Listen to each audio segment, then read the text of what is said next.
Tratamiento bastante particular. Hay candidatos que llegan a lograr el poder, que buscaron, los votan y después no se sabe ni por qué los votaron, ni cómo llegaron y qué hacer con el poder.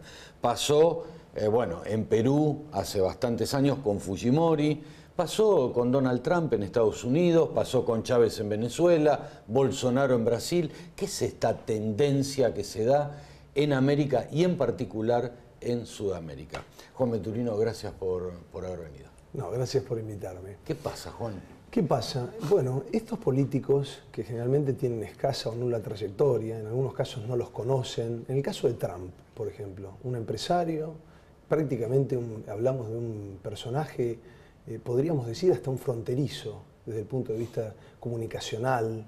Es un tipo que no respeta a nadie, un maltratador compulsivo, habla mal de las mujeres y sin embargo él se fue posicionando. ¿Pero cómo se posiciona?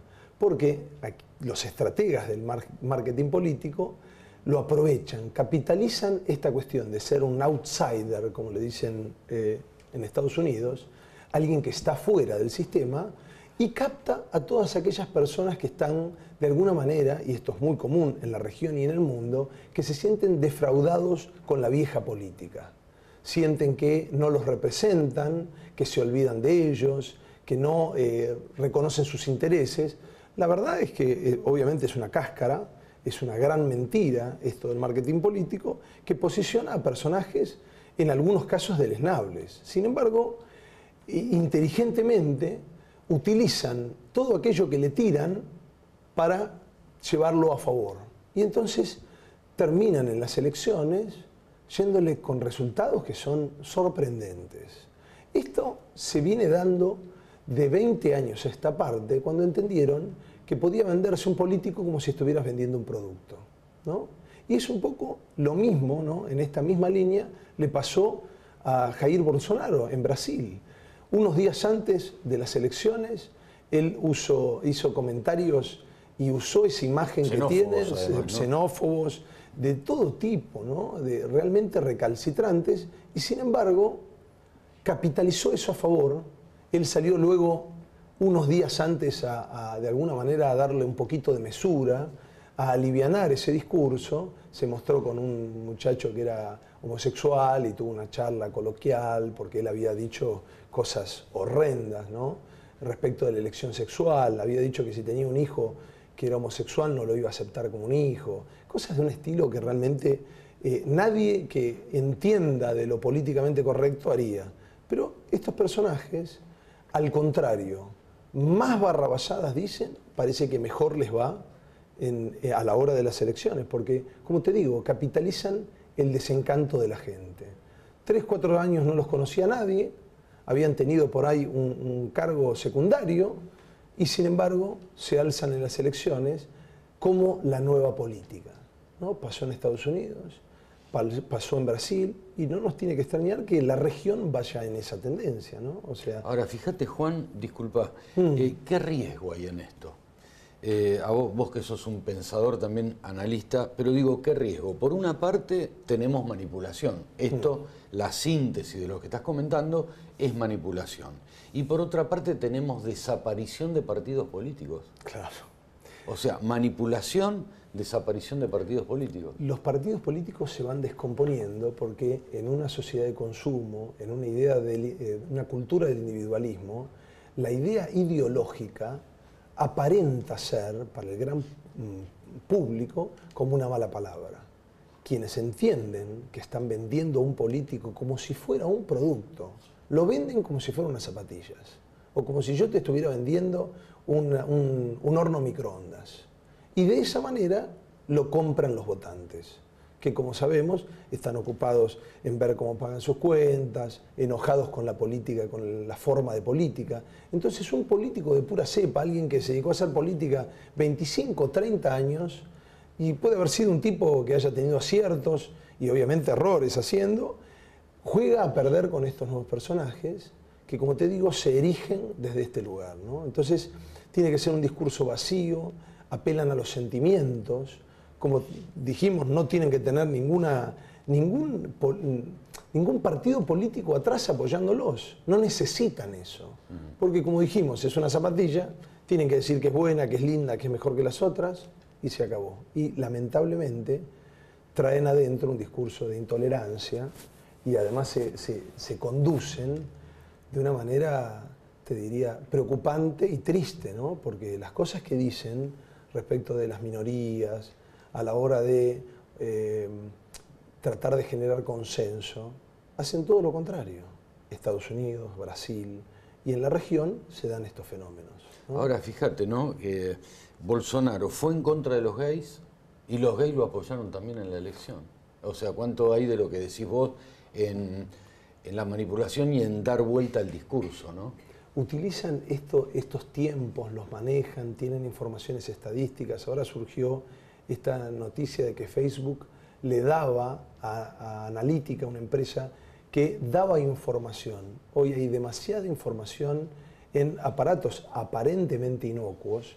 Uno utiliza Facebook y le está dando información a computadoras que la reciben y que luego, con la aplicación de inteligencia artificial, logran dar con un perfil de un votante. Eso es empleado solo y estratégicamente para dar golpes de efectos. Y lo consiguen. Sí, está dando, lamentablemente para nosotros, tristemente, asistimos a una lenta agonía de los partidos políticos, a un discurso vacío, a la muerte de las ideologías. Y decimos, pero ¿cómo vamos a matar la ideología si todo está? Sí, está la ideología, pero no está presente adentro del discurso. Subyace. Estos señores tienen ideología, y la tienen y bien marcada. Lo que hacen es esconderla, solapan sus ideas y, como decimos, llegan las elecciones y ganan con este golpe de efecto, con gente que entiende que la verdad, y además el desencanto de la política cada vez es mayor. Se está practicando. Vimos hace muy poquito tiempo el fenómeno de Francia, nos podría explicar un poco esto. Macron, que había sido electo con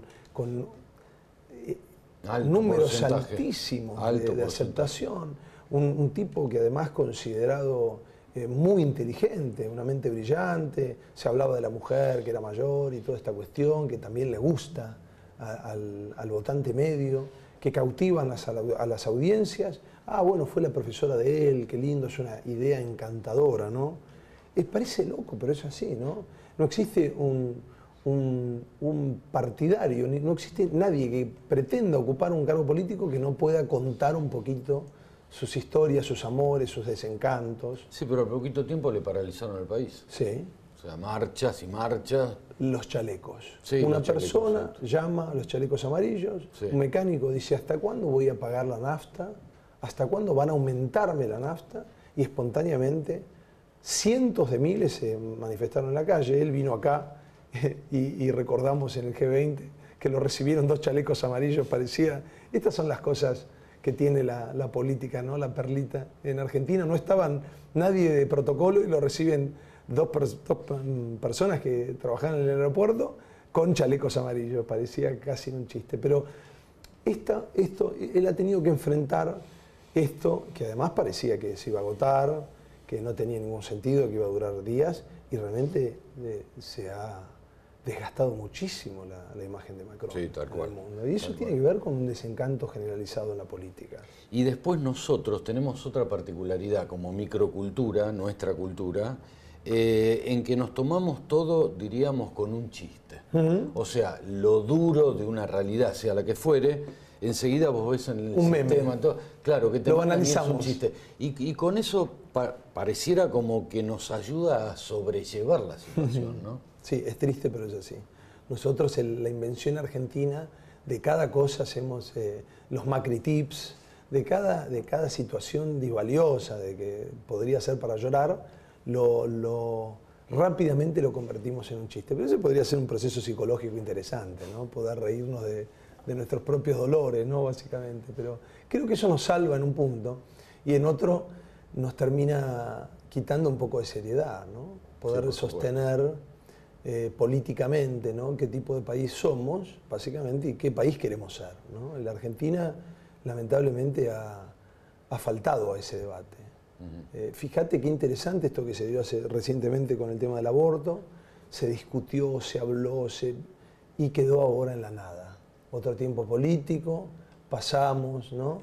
Ahora va a modificarse el Código Penal y nuevamente no tenemos inserto una ley que contemple la voluntad de la mayoría, ¿no? Nuevamente el Estado dándole la espalda a una situación que en realidad debería resolverse con una política pública de educación sexual, de prevención de embarazos no deseados, y luego al final de la historia de esta cuestión, ¿no? Pero esto de irnos de una punta a la otra a los pivoteamos argentinos, en extremos. Exactamente. Pivoteamos en extremos. Nos viene costando muy, pero muy caro. Grave problema. Pivoteamos en extremos y hay un término, nos quedan 2 minutos nada más, que siempre digo, ¿no? Amnesia histórica reciente. Tenemos nosotros. Claro.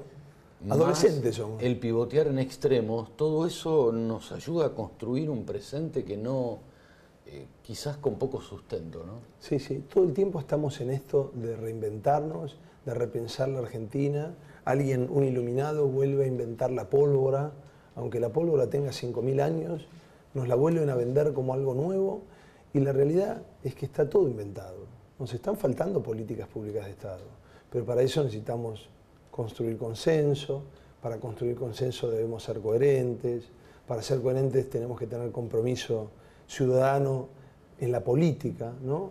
Yo digo, los argentinos en ese sentido somos un poco raros, ¿no? Porque hablamos todo el tiempo de política. En cualquier bar vos te sentás, escuchás a la mesa al lado y está puteando sobre lo mal que estamos, ¿no? Pero nos quedamos ahí, llegamos hasta el diagnóstico, nunca la solución, y nos está costando pensar esto de largo plazo, ¿no? O sea, hacerles entender a los inquilinos de La Rosada, sean estos los que se fueron, los que vendrán, que un país en serio se construye con políticas de largo aliento, ¿no?